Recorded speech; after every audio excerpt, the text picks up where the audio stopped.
Olá, advogado e advogada mineira. É com muita alegria e honra que eu me dirijo a vocês para a gente começar uma conversa interessantíssima sobre um assunto que faz muito sentido para a carreira de qualquer advogado que quer se destacar no mercado de trabalho contemporâneo. Eu sou o Jonathan Goldinho, jornalista, estrategista de comunicação, especialista em assuntos de inovação, negociação nas práticas de comunicação em carreira e negócios, e vou conversar com você sobre comunicação estratégica, sobre como o pensamento da comunicação, as ferramentas e as possibilidades que a comunicação oferece podem e são muito úteis para o trabalho de um advogado. Ao longo do nosso período juntos, vocês vão perceber que os profissionais da comunicação e os profissionais da linguagem são profissionais muito próximos. São carreiras que caminham de maneira próxima e as ferramentas são muito úteis de um lado para o outro, para o crescimento e para o destaque. Então, para começar a nossa conversa, eu gostaria de pensar em uma pergunta central, que é como nós chegamos até aqui. E me parece que há pelo menos 3 questões elementares que deveriam nos fazer pensar um pouco mais sobre o papel da comunicação na nossa atividade de trabalho. Eu tenho sustentado ao longo do tempo que comunicação é a habilidade mais valiosa do nosso século, do nosso tempo, da nossa era, porque nunca foi tão importante se comunicar bem. Eu sempre parto de um ponto de partida. Todos nós nos comunicamos. E a grande questão é como fazemos isso. E esse é um ponto importante para a nossa reflexão. De modo que eu quero sugerir aqui 3 pontos iniciais para essa conversa sobre comunicação estratégica. A primeira delas é: nós estamos experimentando uma gigantesca alteração no mercado de trabalho. Novas profissões que surgem o tempo todo, novas demandas. No universo do direito há discussões já profícuas sobre assuntos de digitalização, sobre assuntos de automação, de novas tecnologias impactando o trabalho do advogado. Então o mercado de trabalho ele mudou de maneira muito substancial, inclusive numa área que, muito embora não tenha experimentado tantas alterações ao longo do tempo, está cada vez mais dinâmica, sem contar, é claro, com a quantidade de advogados que são colocados no mercado de trabalho anualmente e que, obviamente, precisam se esforçar para conquistar um espaço. Então, esse é um ponto importante para a conversa. Um segundo ponto importante para a conversa é essa discussão sobre automação, essa junção de tecnologia com as atividades de trabalho cotidianas. Tem até um nome para isso, que é Techlibrium. Como equilibrar as ações humanas, as atividades humanas, o labor do dia a dia que você já está acostumado a fazer, com todas as novas tendências tecnológicas que surgem diariamente e de maneira muito intensa para facilitar o trabalho e a vida das pessoas. Esse é um outro ponto importante para a gente considerar. E um terceiro ponto, quase que derivado dos dois, é que todo esse novo ambiente, todo esse espaço de mudanças geram novos paradigmas. De modo que, se você quer ser um profissional que se destaca no mercado de trabalho, você não pode só repetir os padrões anteriores, né? Eu acredito veementemente que não se faz profissional como antigamente, porque não se faz profissional para antigamente.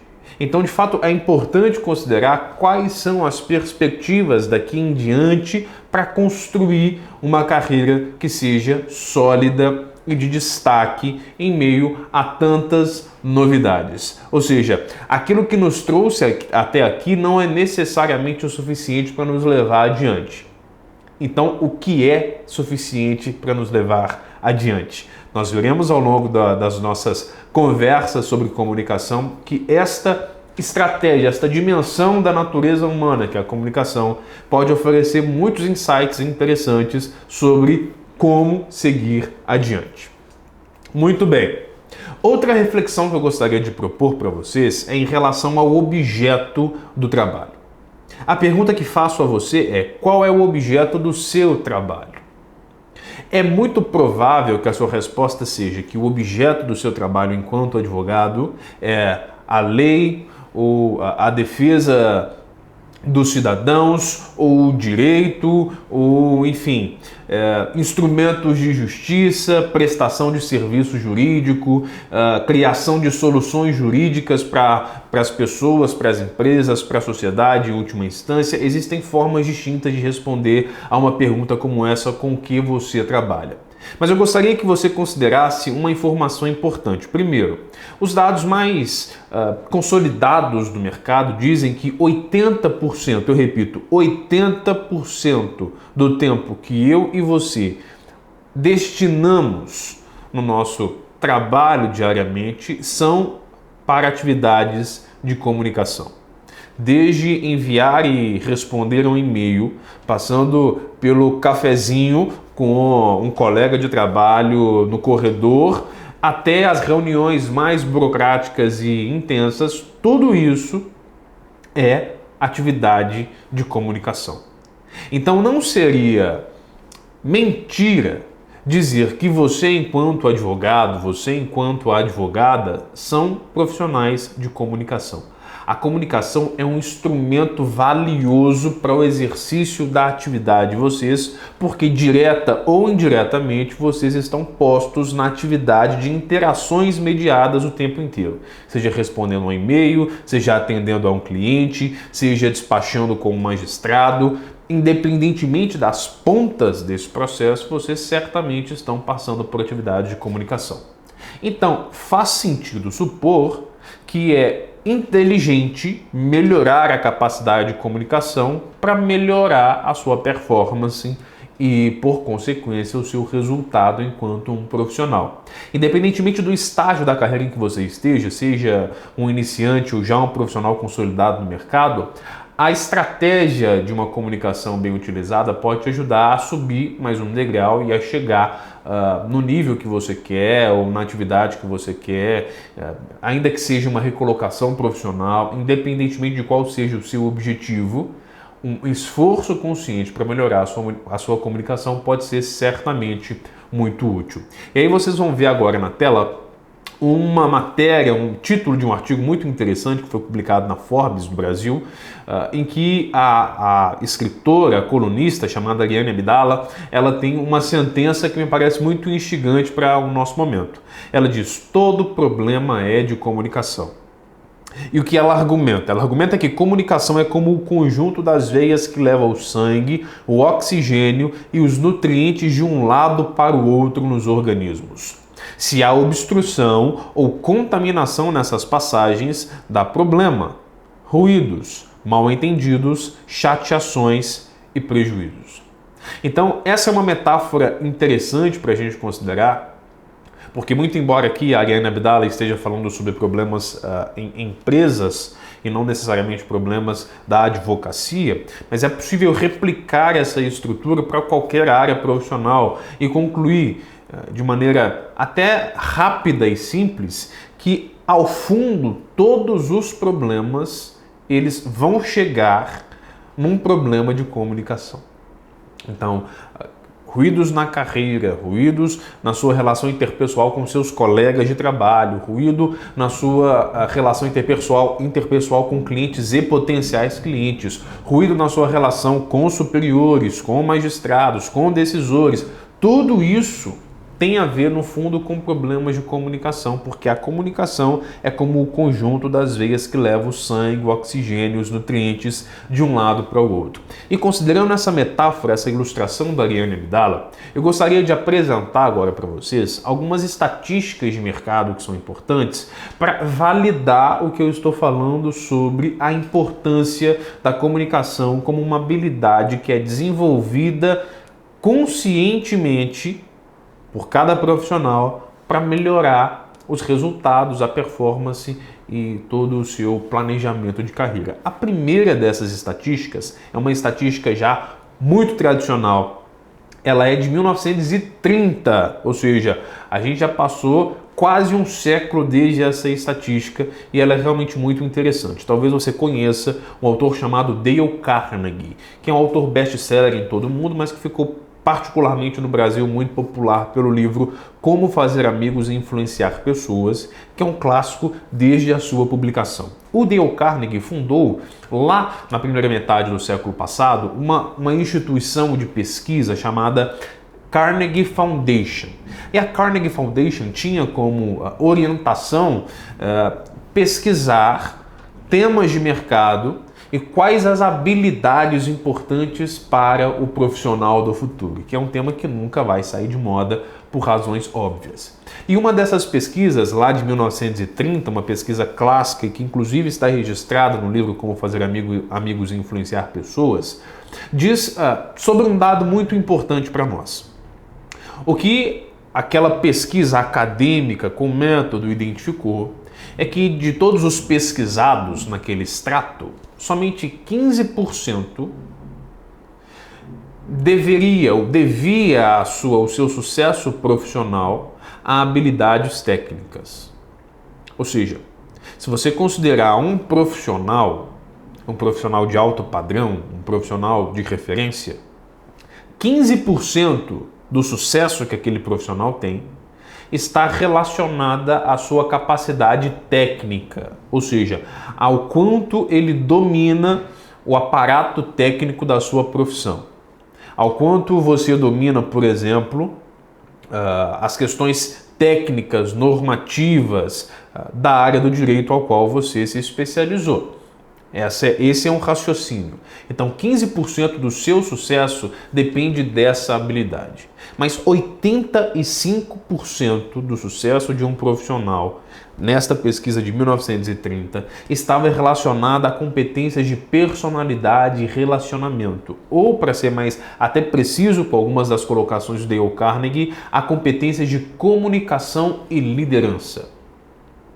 Então, se você fatiar o seu sucesso em 100 pedaços, 85 desses pedaços dizem respeito à sua capacidade de se comunicar com o outro, de se conectar com o outro, de se fazer entendido pelo outro, de se preocupar com o outro, diz respeito à saúde das suas relações pessoais. E só 15 pedaços dizem respeito à sua capacidade técnica.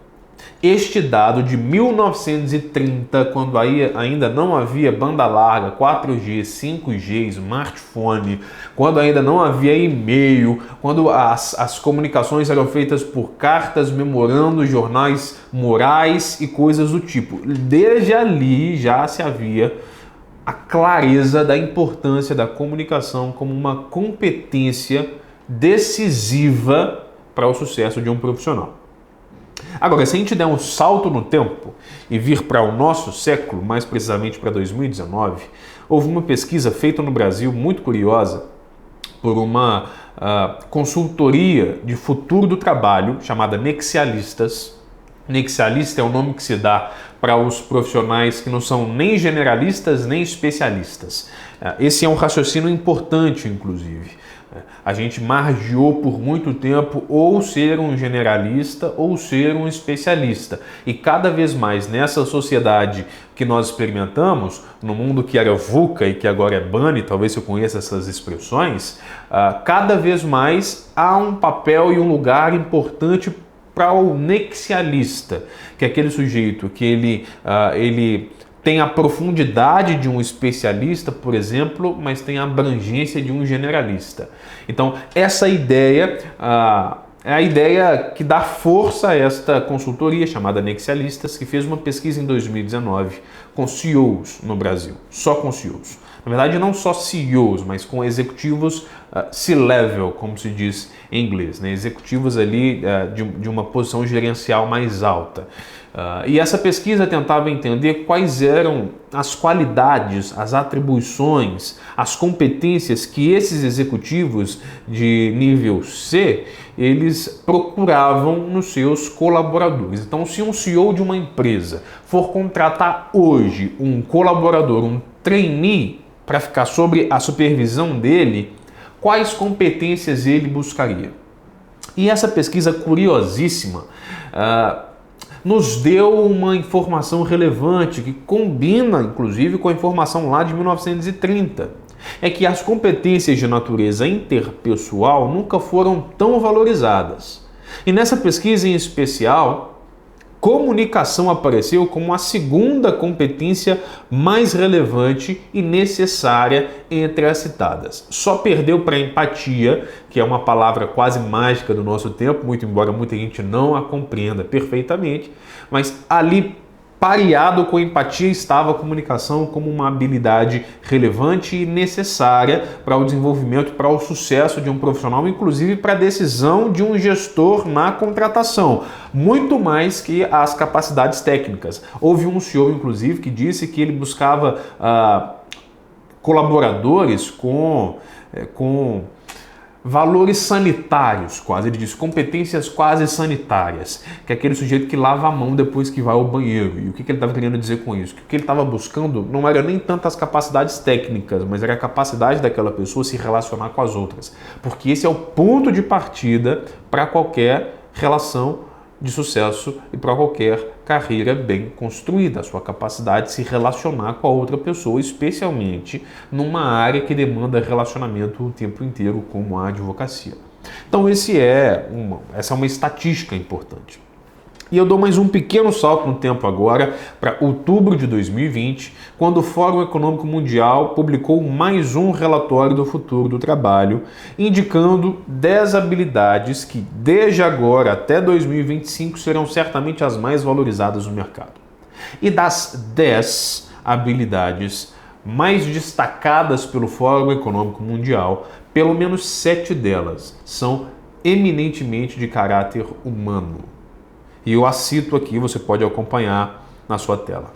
Pensamento analítico e inovação, aprendizagem ativa e estratégias de aprendizagem, solução de problemas complexos, pensamento crítico e análise, criatividade, originalidade e iniciativa, liderança e influência social, resiliência, tolerância ao estresse e flexibilidade, raciocínio, resolução de problemas e ideação. Das 10 principais habilidades, 7 delas são fundamentalmente de natureza de comunicação, de relacionamento e de liderança, o que endossa de maneira muito absoluta a necessidade de eu e você, enquanto profissionais da comunicação e da palavra e da linguagem, desenvolvermos esta habilidade. Não à toa, comunicação se tornou a habilidade mais valorizada pelos empregadores, segundo uma pesquisa feita pelo LinkedIn, que é a maior rede social profissional do mundo, uma pesquisa que foi feita numa base de dados de 12 milhões de vagas. Em 12 milhões de vagas, a competência mais requisitada pelas empresas, inclusive escritórios de advocacia, era comunicação. Isso foi feito em julho e que mais uma vez demonstrou aqui a importância das soft skills ou das habilidades de natureza comportamental como importantes para o desenvolvimento da sua atividade profissional. E aí, diante disso, eu penso especialmente em uma frase que também você pode ter acesso a ela aí na sua tela, de John Rockefeller, que foi um dos homens mais ricos da história dos Estados Unidos, importantíssimo na história daquele país, e que, magnata e inteligente como era, escreveu certa vez algo muito curioso. Ele disse: a capacidade de lidar com pessoas é algo que se pode comprar, um produto como o açúcar ou o café. E eu pago mais por essa capacidade do que por qualquer outra no mundo. Essa frase do Rockefeller, ela deixa claro para mim pelo menos duas questões que eu gostaria que você considerasse na nossa conversa sobre comunicação estratégica aplicada à advocacia contemporânea. A primeira delas é de maneira muito pragmática. Quem se comunica melhor ganha mais. Quem se comunica melhor se destaca mais. Aliás, há pesquisas que dizem que profissionais bem treinados em comunicação e equipes bem treinadas em comunicação, elas são mais produtivas, elas têm um bem-estar melhor, uma saúde emocional melhor, elas têm um retorno financeiro maior. Então, pragmaticamente, faz bem melhorar as habilidades de comunicação. Mas a segunda coisa que eu aprendo com Rockefeller e que me parece a mais importante nesse sentido é que a habilidade de comunicação ela não é um dom dado a meia dúzia de iluminados, mas é uma habilidade que é desenvolvida com esforço contínuo e consciente de aprendizagem. Então, se você decidir que será um comunicador melhor, você tem possibilidade, ferramentas para se tornar um comunicador melhor. E parte do meu trabalho aqui com vocês é oferecer ferramentas para que você, advogado e advogada, sejam comunicadores melhores, sejam mais hábeis na comunicação. Porque sendo mais hábeis na comunicação, vocês terão uma performance melhor, vocês terão resultados melhores, vocês serão mais produtivos, terão mais bem-estar e todas essas coisas que eu estou dizendo aqui até agora. Então, o meu convite e provocação para você é que você considere levar a comunicação de maneira séria. E levando a comunicação de maneira séria, melhorar os seus horizontes e melhorar a sua carreira.